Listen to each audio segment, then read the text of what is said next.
Degree, तो इसका मतलब हुआ फर्स्ट शिप जो दे रखा है ए, शिप ए का एंगल ऑफ डिप्रेशन बन रहा है यहाँ पे 60 डिग्री। इसका मतलब अल्टरनेट एंगल की प्रॉपर्टी से ये वाला एंगल 60 डिग्री होगा। ठीक है, तो अगर हम इधर डायग्राम बनाएं तो कुछ इस फॉर्म में,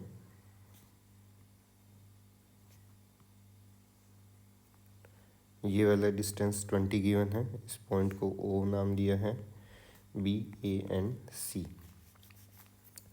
हॉरिजॉन्टल के साथ में हमें एंगल ऑफ डिप्रेशन दे रखा है, फर्स्ट शिफ्ट का दिया है 60 डिग्री एंड सेकंड शिफ्ट का एंगल है 45। तो अल्टरनेट एंगल की प्रॉपर्टी से बी के ऊपर एंगल बन रहा होगा 45 डिग्री एंड ए के ऊपर एंगल होगा 60 डिग्री।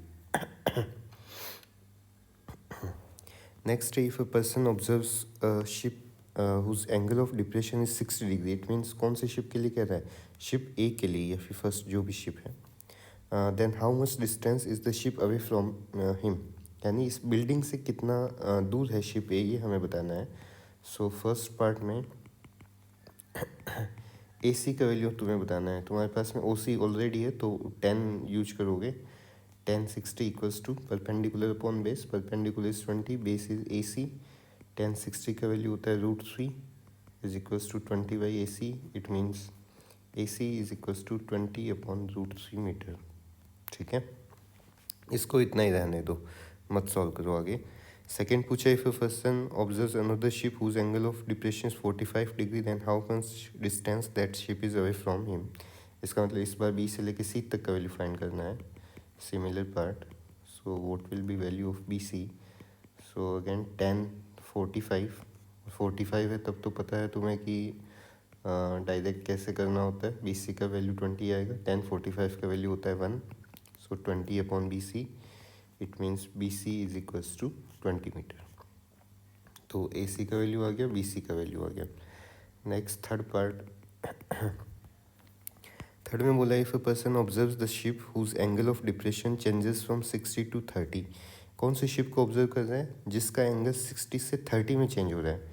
देखो, शिप ए का एंगल अभी है 60 डिग्री, 60 से एंगल अगर 30 में चेंज हो रहा है, इधर साइड में बनाता हूँ। स्टार्टिंग में शिप ए है यहाँ पे, ये बिल्डिंग है सी, यहाँ पे ऑब्जर्वर ओ पे खड़ा है, अभी एंगल है 60 डिग्री। अब ये एंगल 60 से 30 में जब चेंज होगा, वैसे एंगल ऑफ डिप्रेशन है, जैसे ये पूरा एंगल यहाँ पे है 60, कह रहा है एंगल 60 से 30 में चेंज होगा, 30 तो इससे कम ही होगा।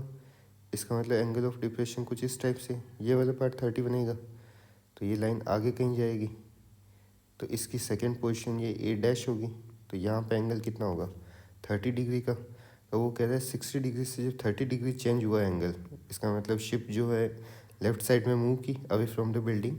तो कह रहा है how far be the ship from the observer if the observer is 820 metre of height including him. फिर से वो हाइट दे के बोल रहा है कि अब ऑब्जर्वर से वो कितना दूर होगा। इसका मतलब अब हमें कौन सा पार्ट फाइंड करना है, 8 डैश से लेके सी तक का पार्ट फाइंड करना है। ए सी हमारे पास में ऑलरेडी था, लेकिन फिर भी 10 30 का ही फॉर्मूला लगेगा।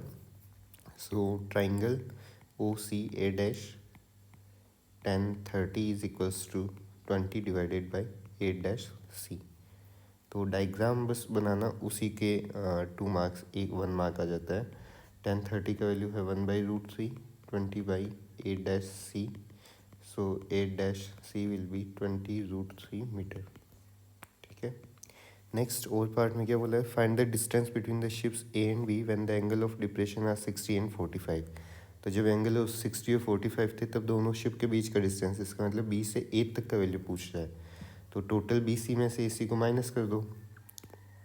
सो और पार्ट में distance between ships,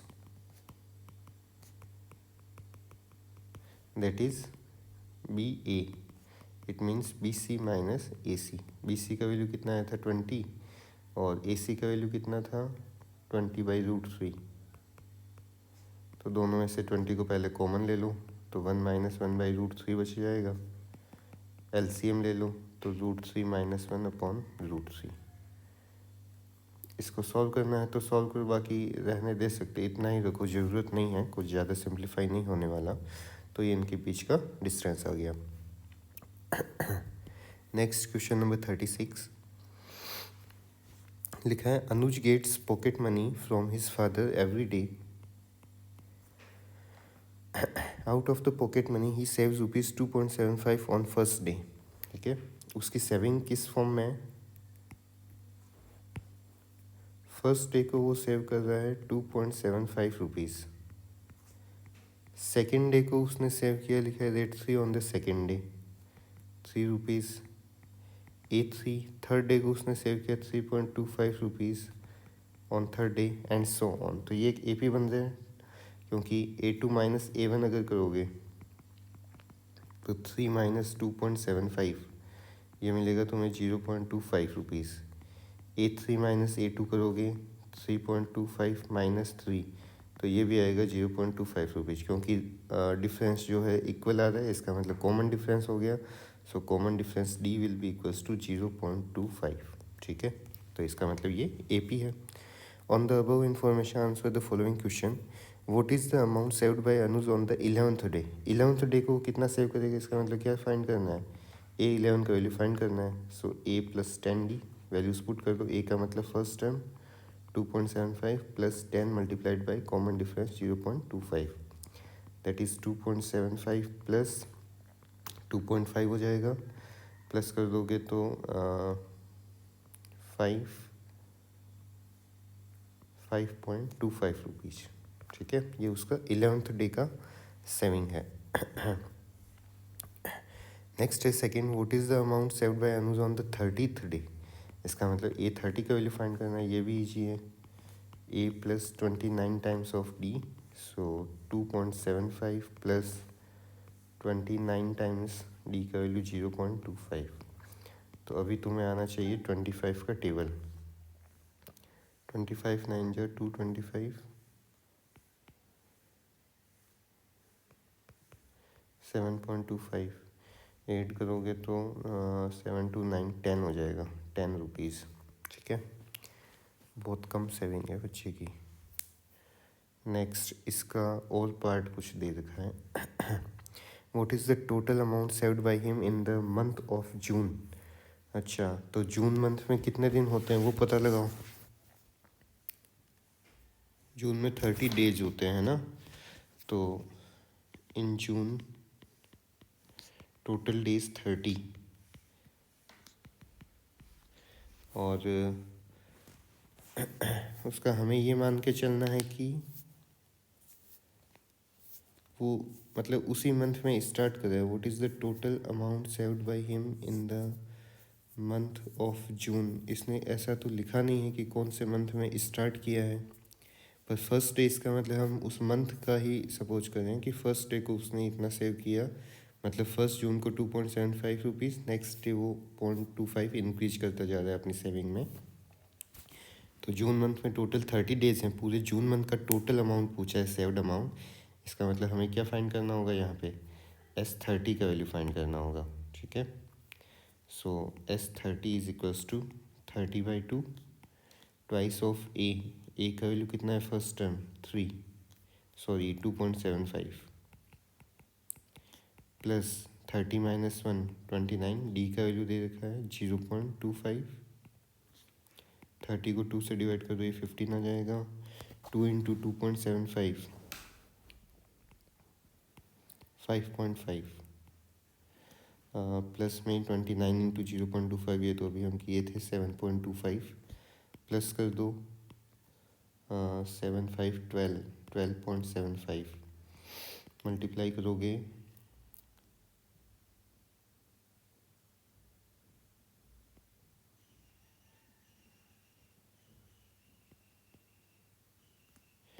191.25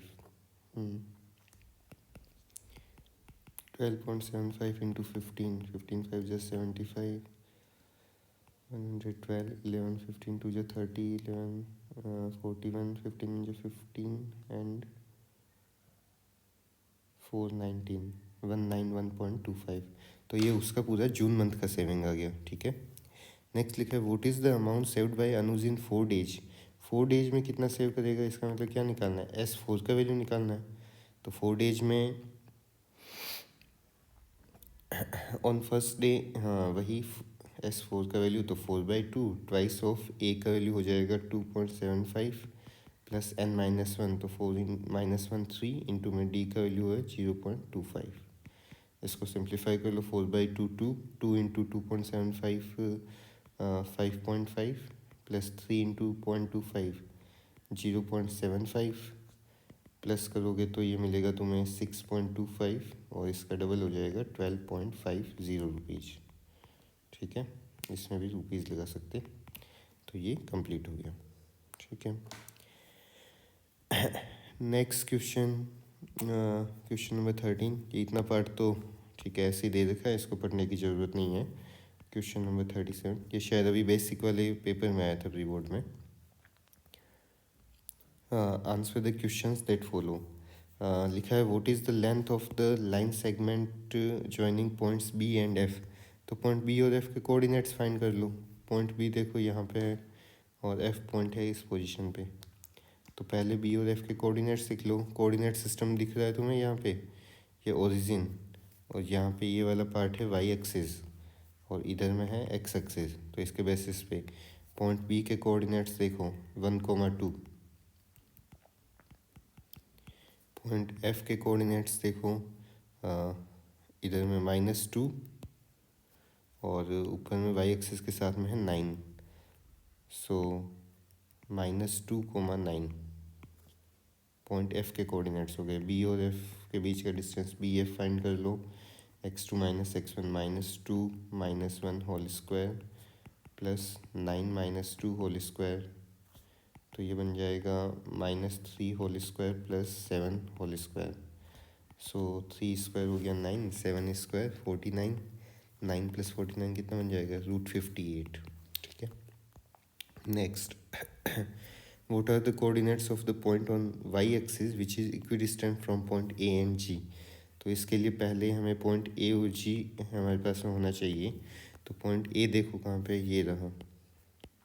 point A के कोऑर्डिनेट्स होंगे -2,2 -2,2। ऐसे पॉइंट जी का कोऑर्डिनेट्स देखो, जी पॉइंट ये रहा। एक्स कोऑर्डिनेट है -4, वाई कोऑर्डिनेट है 7। So point ji -4,7।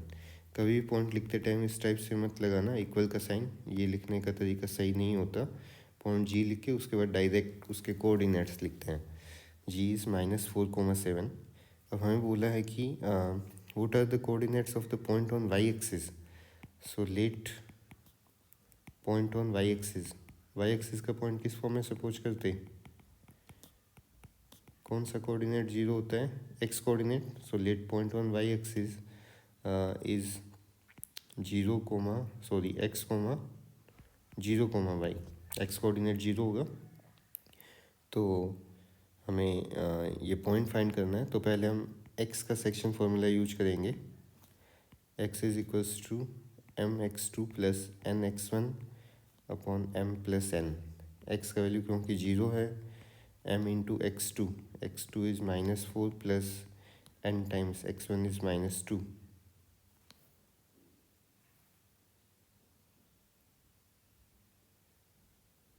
What are the coordinates of the point on y-axis which is equidistant। Sorry equidistant का यूज करना था, रेशो नहीं निकालना था हमें। इक्विडिस्टेंट इट मीन्स इसको अगर कुछ नाम दें, सब तो इसने यूज कर रखा है, PQRST भी यूज कर रखा है, जेड नहीं यूज किया है कहीं पे, हम जेड नाम दे देते इस पॉइंट को। Equidistant from A and G it means AZ is equals to GZ। तो दोनों को डिस्टेंस फाइंड कर लो। AZ means -2 - 0 whole square plus 2 - y whole square equal में GZ है तो -4 - 0 whole square plus 7 - y whole square. पहले स्टेप में स्क्वायर रूट हटा दो, दोनों तरफ होल स्क्वायर करेंगे। सो -2 - 0 हो गया -2 whole square plus 2 - y whole square equals to -4 whole square plus 7 - y whole square. -2 का स्क्वायर 4, यहाँ a - b whole square identity use कर लो। 2 square 4 plus y square, -2ab होता है तो -4y बन जाएगा। 4 का स्क्वायर 16, 7 का square 49 plus Y square minus 14y। देखो कुछ टर्म्स कैंसिल हो जाएगी, वाई स्क्वायर हो गया कैंसिल, बाकी जो बचा 4 + 4 8 minus 4y equals to 16 + 49 65 minus 14y। तो -4y + 14y और 8 को उधर ले गए 65 माइनस 8, ये हो जाएगा 57, यहाँ पे 10y। इट मीन्स y का वैल्यू आ गया 57/10 दैट इज़ 5.7। इसका मतलब पॉइंट जेड हमारा क्या हो गया, 0, y की जो फॉर्म में था वो हमें मिल गया 0,5.7। ठीक है, ये अच्छा क्वेश्चन था। नेक्स्ट पूछा है what is the area of the trapezium AFGH। तो AFGH ट्रेपेजियम का एरिया पूछा है। देखो AFGH ये वाला पार्ट बन रहा है, ठीक है। इसको अगर मैं यहाँ पे बना दूँ इस टाइप से,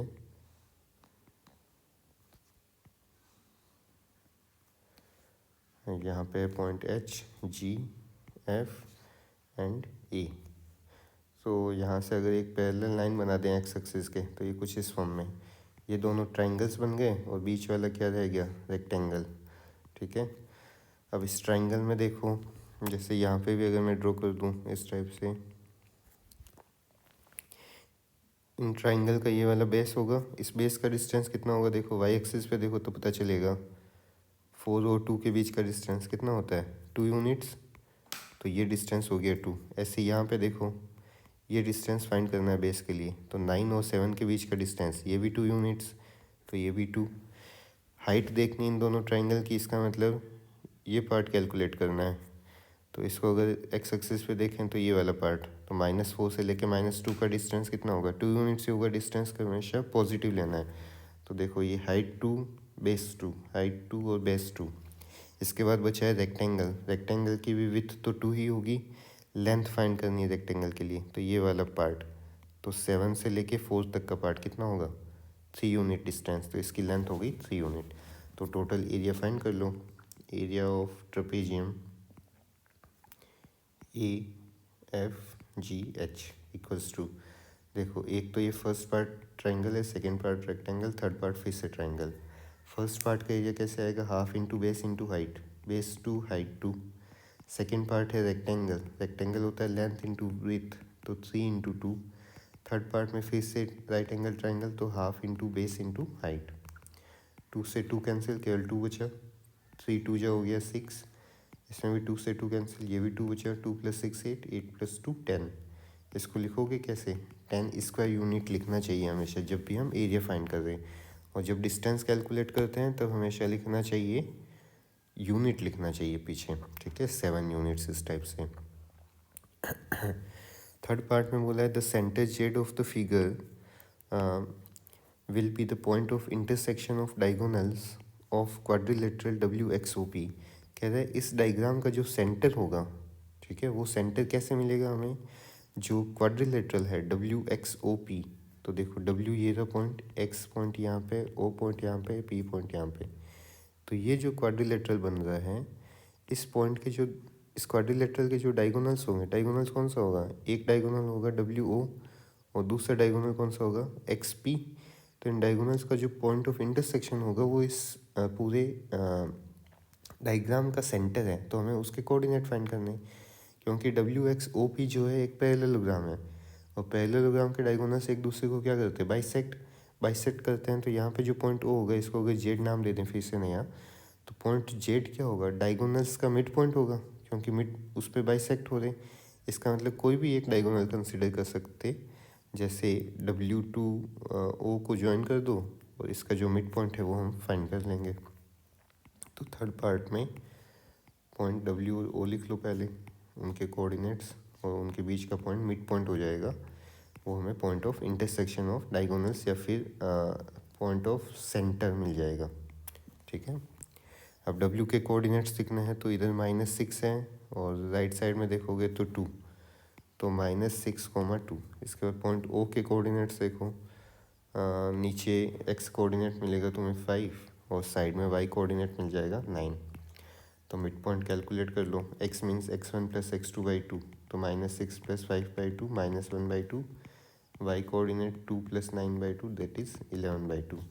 so mid point will be -1/2 11/2। तो ये हो जाएगा -1/2 11/2। ये हमारा इस डायग्राम का सेंटर भी होने वाला है, ठीक है। नेक्स्ट क्वेश्चन देखो। नेक्स्ट लिखा है radio towers are used for transmitting a range of communication services including radio and television, ठीक है। द टावर विल इधर एक्ट एज एंटीना इटसेल्फ और support one. Next, a radio station tower was built in two stations A and B. A और B दो जगह पे radio station tower बनाया गया है, दो सेक्शंस हैं उसके, ए और B. Tower is supported by wires from point A, ठीक है। तो वायर कौन सा हुआ, एक तो ओ से लेके ए तक का पार्ट जो वो वायर है, और ओ से लेके बी तक का पार्ट वायर है। इसका मतलब ओ ए एंड ओ बी, ये किसको नोट कर रहे हैं, वायर को। Distance between the base of the tower and the point O is 36 metre. P से लेके ओ तक का डिस्टेंस इसने गिवन दे दिया हमें 36 metre. From point O the angle of elevation of top of the section B is 30 and top of the elevation of section A is 45 degree. ये तो diagram में दिख ही रहा है। इसके बाद रीड द अबव इन्फॉर्मेशन। तो केवल डायग्राम को देखने से सारा काम हो जाएगा, बस वायर का पता होना चाहिए, वायर ओ ए और ओ बी नोट किया हुआ है। तो नेक्स्ट क्वेश्चन, तो वायर के लिए लिख लो ओ ए एंड ओ बी। उसके बाद में डायग्राम से अगर देखें तो हम हमारे यूज के लिए डायग्राम बना लें। तो यहाँ पे है पॉइंट बी ए ओ, यहाँ पे है पी। ये एंगल है छोटा वाला 60 और बड़ा वाला एंगल है 45 डिग्री। और पी से लेके ओ तक का डिस्टेंस हमें दे रखा है 36 सेंटीमीटर।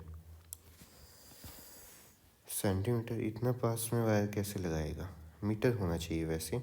चलो अभी जो भी है। Find the length of the wire from the point O to the top of section B. तो वायर ओ बी का लेंथ फाइंड करना है फर्स्ट पार्ट में। तो बेस दे रखा है 36, हाइपोटेन्यूज फाइंड करना है। इसका मतलब यहाँ पे 90 नहीं दे रखा, लेकिन बिल्डिंग स्ट्रेट ही खड़ी होती है, ठीक है। एंगल ऑफ एलिवेशन वगैरह यूज ही तब होते हैं जबकि राइट एंगल ट्रायंगल बन रहे हो। तो ओ बी का वैल्यू फाइंड करना है, बेस और हाइपोटेन्यूज है, इसका मतलब हो गया cos theta. So cos 60 will be, base is 36 upon hypotenuse that is O B. Cos 60 कितना होता है 1/2, 36 अपॉन ओ बी। इसका मतलब हो गया ओ बी का वैल्यू 72 सेंटीमीटर, ठीक है। Next find the distance A B. A से लेके बी का डिस्टेंस फाइंड करना है। तो second part, A B distance find करना है। इसका मतलब हमें पहले चाहिए होगा ए पी का वैल्यू, उसमें से माइनस कर देंगे बी पी का वैल्यू, ठीक है। तो ए पी का वैल्यू फाइंड करने के लिए लार्जर ट्राइंगल में फॉर्मूला लगाएंगे tan 60 का, tan 45 सॉरी, tan 45 ट्राइंगल लिख देता हूँ, triangle A P O. tan 45 equals to perpendicular upon base. So perpendicular है अभी हमारे पास में ए पी, और बेस का वैल्यू दे रखा है 36। tan 45 की वैल्यू होती है 1, ए पी अपॉन 36। इसका मतलब ए पी का वैल्यू कितना आ गया 36 सेंटीमीटर। इसके बाद सेकेंड जो राइट एंगल ट्राइंगल है, ट्राइंगल बी पी ओ, इसके अंदर tan 60 का फॉर्मूला लग जाएगा। tan 60 equals to B P divided by 36। tan 60 होता है √3 B P upon 36 that is 36√3। ये हो गया बी पी का वैल्यू, ठीक है। ये भी सेंटीमीटर में ही है। इसके बाद हमें क्योंकि ए बी फाइंड करना था, तो ए पी में से बी पी को माइनस कर दो।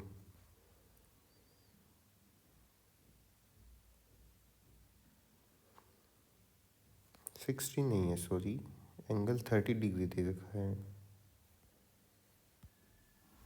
30 दिया है, तो यहाँ पे हो जाएगा 30, ये √3/2, ये 72 divided by √3,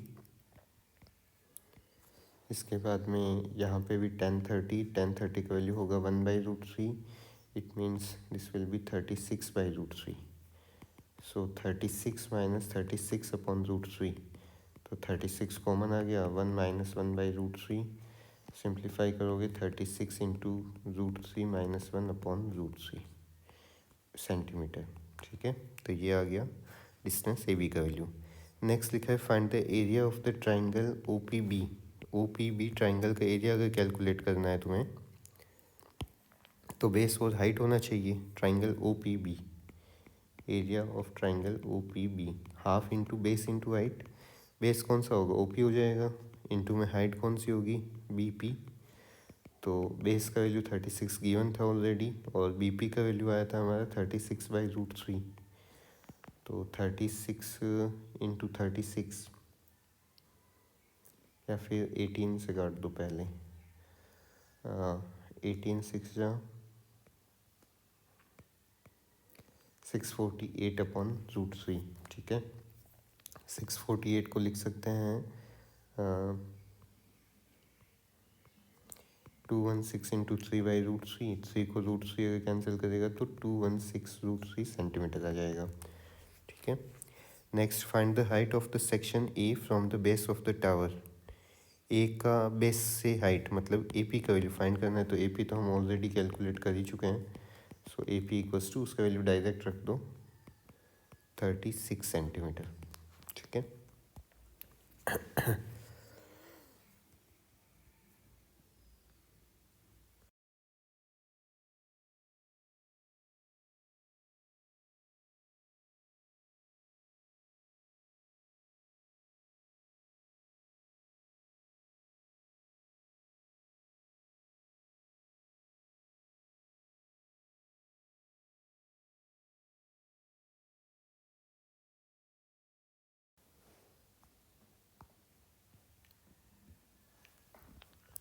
next question number 36 देखो.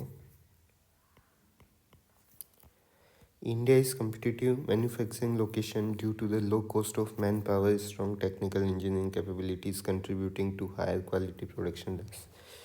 ये सब था फालतू का काम. ठीक है, नेक्स्ट जो गिवन है उसमें एपी का इंडिकेशन दे दिया. Production of TV sets in a factory increases uniformly by a fix number every year. हर ईयर में प्रोडक्शन जो है फिक्स इंक्रीज हो रहा है. इसका मतलब वो एपी बनता जा रहा है. It produces 16,000 sets in the 6th year and 22,600 in the 9th year. तो हम मान लेते हैं पहले let production in first year. First year में प्रोडक्शन को हम किससे सपोज कर लेंगे, ए से. A1 कहो चाहे ए कहो एक ही बात है. और कॉमन डिफरेंस डी हमें कितना दे रखा है, कॉमन डिफरेंस डी हमें नहीं पता. तो हम उसको भी लेट करेंगे let increase in production every year. वो कितना इंक्रीज हो रहा है, डी इंक्रीज हो रहा है. ठीक है, तो फर्स्ट पार्ट हमें और इन्फॉर्मेशन देखिए. It produces 16,000 sets in 6th year. इसका मतलब A6 का वैल्यू दे दिया 16,000. इसका मतलब A+5D का वैल्यू हो गया. नेक्स्ट 9th ईयर में इसका मतलब A9 का वैल्यू दे रखा है 22,600. तो ये वैल्यू हो गया A+8D का. दोनों इक्वेशंस को माइनस कर दो आपस में. तो -3D इक्वल्स टू ये बन जाएगा 6,600 माइनस. तो D का वैल्यू आ जाएगा 6600/3 दैट इज़ 2200. तो D का वैल्यू आ गया 2200. D का वैल्यू 2200 आ गया. तो A का वैल्यू पहले निकाल ही लो, इनकी ज़रूरत तो पड़नी ही है. फर्स्ट इक्वेशन में D की वैल्यू पुट कर दो. 5 इंटू 2200 इक्वल्स टू 16,000. ये हो जाएगा 110 16,000. तो A का वैल्यू बन गया 16,000 माइनस 11,000. तो 5,000 आ जाएगा. ठीक है, तो फर्स्ट ईयर में 5,000 का प्रोडक्शन हुआ. तो फर्स्ट पार्ट में वही पूछा था what is the production of the first year. तो ये पार्ट 1 हो गया complete. What is the production of 8th year. इसका मतलब किसका वैल्यू फाइंड करना है, A8 का value. So A+7D. So so 5000 plus 7 times of D का वैल्यू हो गया 2200। सो 5000 प्लस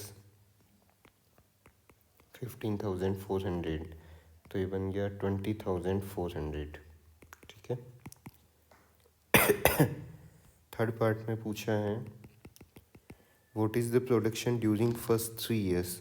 फर्स्ट 3 ईयर्स में कितना प्रोडक्शन हुआ, तो इसका मतलब S3 का वैल्यू निकालना है।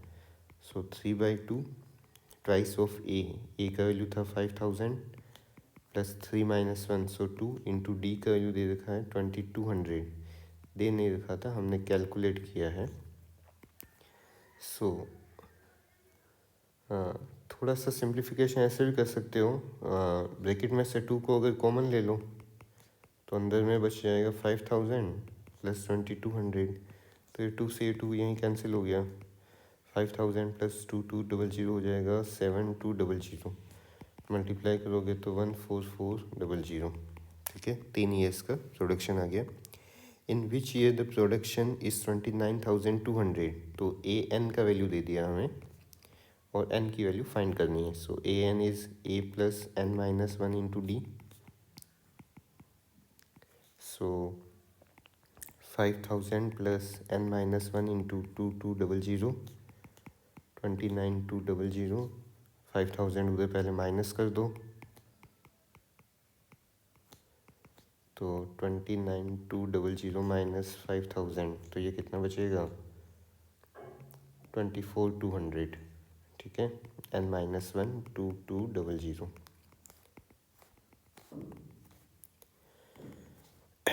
अब 2900 मल्टीप्लिकेशन में है, डिवाइड में भेजो, 2 जीरो से 2 जीरो कैंसिल, 11 2 जा 22, तो ये काटे 11 आ जाएगा फाइनली। तो n माइनस 1 की वैल्यू 11 हो गई, इसका मतलब n का वैल्यू कितना हो जाएगा 11 प्लस 1। इसमें भी गलती करते हैं सब लोग, 11 प्लस 1 12, माइनस 1 उधर जाएगा तो 12 आएगा, इसका मतलब 12 ईयर्स। ठीक है, 12th ईयर में प्रोडक्शन होगा 29200।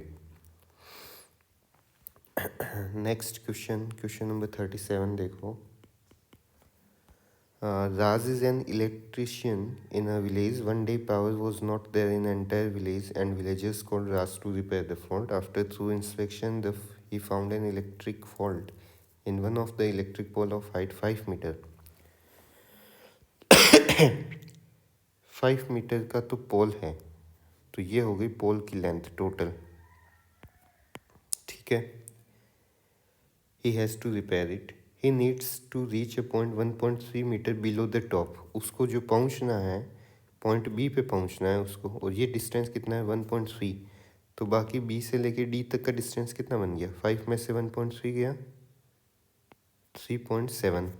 ठीक है, below the top of the pole to undertake the repair work when the ladder is inclined at an angle of alpha such that √3 tan alpha equals to 3, find the angle alpha. तो पहले हम diagram बना लेते हैं, तो हम थोड़ा सा और नीचे बनाएंगे। तो ये तो है पॉइंट सी, यहाँ पे पॉइंट बी है, ऊपर पोल का टावर ए है, यहाँ नीचे दे रखा है पॉइंट डी। तो हमारे पास जो भी सिचुएशन है, ए से बी तक का वैल्यू हमें गिवन है 1.3 मीटर, पूरे पोल की हाइट हमें गिवन थी कितनी 5 मीटर। इसका मतलब पहले तो बी डी का वैल्यू हम फाइंड कर लेंगे। B D will be 5 minus 1.3 that is 3.7 metre आ गया। ठीक है, उसके बाद यहाँ पे सी पे एंगल हमें दे रखा है अल्फ़ा। फर्स्ट पार्ट में हमें बोला है √3 times tan alpha equals to 3, तो tan अल्फ़ा इक्वल्स टू क्या हो जाएगा 3/√3, तो 3/√3 होता है 3, तो tan अल्फ़ा का वैल्यू √3 है, तो कौन सा एंगल पे √3 आता है 60 पे, तो अल्फ़ा का वैल्यू कितना हो गया 60 डिग्री, तो ये तो हो गया 60 डिग्री। ठीक है, फर्स्ट पार्ट हो गया। नेक्स्ट सेकंड में बोला है in the above situation if B D equals to 3 and B C equals to 6, B D का वैल्यू बोला है अगर 3 सेंटीमीटर होता, इसी डायग्राम में सी बी एंड डी बोल रहा है बी डी का वैल्यू अगर 3 हो और बी सी का वैल्यू अगर 6 है तो अल्फ़ा की वैल्यू फाइंड करो। अच्छा ठीक है, तो ये एंगल अल्फ़ा तो परपेंडिकुलर और हाइपोटेन्यूज दे रखा है, इसका मतलब साइन यूज करेंगे। So sine alpha equals to perpendicular upon hypotenuse, तो 3/6 दैट इज़ 1/2। तो साइन अल्फा का वैल्यू 1/2 है, इसका मतलब अल्फा कितना हो जाएगा 30 डिग्री। ठीक है, next third question, third part sorry. How far from the foot of the pole should he place the foot of the ladder. How far from the foot of the pole, pole का foot कौन सा है, point T. बोल रहा है foot of the ladder कहाँ पे put करना चाहिए, इसका मतलब ये लेडर कहाँ पे रखनी चाहिए ज़मीन पे, तो BC का वैल्यू हमें फाइंड करना है। ठीक है, अब पार्ट बी वाला मत देखना, सेकंड पार्ट ये हो गया, ये एक अलग सिचुएशन थी। हमें फर्स्ट जो गिवन इन्फॉर्मेशन उसी के बेसिस पे हमें BC का वैल्यू निकालना है। तो BC का वैल्यू निकालना है तो फिर से मैं ट्राइंगल बना लेता हूँ यहाँ पे, CB और D। BD का वैल्यू हमारे पास में आ रखा था 3.7, एंगल हमें आ गया था 60 डिग्री। हमें BC कैलकुलेट करना है, इसका मतलब 1060 ना, so 1060 equals to perpendicular upon base, तो 3.7 अपॉन BC, तो 1060 होता है √3, 3.7 upon BC, and so BC will be equals to 3.7 upon √3, और √3 का वैल्यू हमें बोला है लेने को 1.73, तो 1.73। हाँ, पॉइंट अगर हटाओगे तो ऊपर में लगेंगे 2 जीरो और नीचे लगेगा 1 जीरो, एक से एक कैंसिल, तो ये हो गया 370 अपॉन 173। तो डिवाइड करके देख लो कितना आता है, 173 शायद एक ही बार डिवाइड कर पाएगा, अच्छा 2 बार डिवाइड कर देगा, सो 2 टाइम्स, तो पीछे बचेंगे 14 जीरो, मतलब 2.0। 140 को डिवाइड करेगा नहीं, 114 को नहीं डिवाइड करेगा तो पॉइंट लगाया, 140 को भी डिवाइड नहीं करेगा तो एक जीरो और लगा, 1400 को डिवाइड करेगा 8 टाइम्स,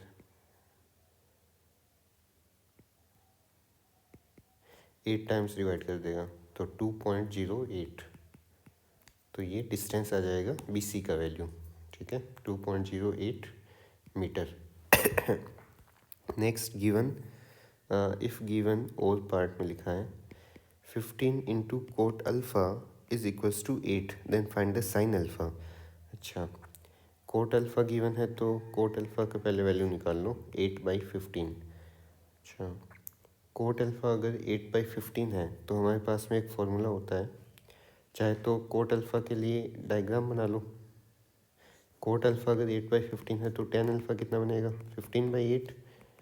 टेन अल्फ़ा का मतलब होता है ये हो गया परपेंडिकुलर अपॉन में बेस, तो यहाँ पे अगर अल्फ़ा सपोज कर लें तो परपेंडिकुलर है ये 15 और बेस हो गया 8, तो पहले तो हमें हाइपोटेन्यूज निकालना पड़ेगा, तो हाइपोटेन्यूज बन जाएगा 15 स्क्वायर प्लस 8 स्क्वायर, तो 225 प्लस 64, ये हो जाएगा 289, इट मीन्स 17, तो हाइपोटेन्यूज हो गया 17।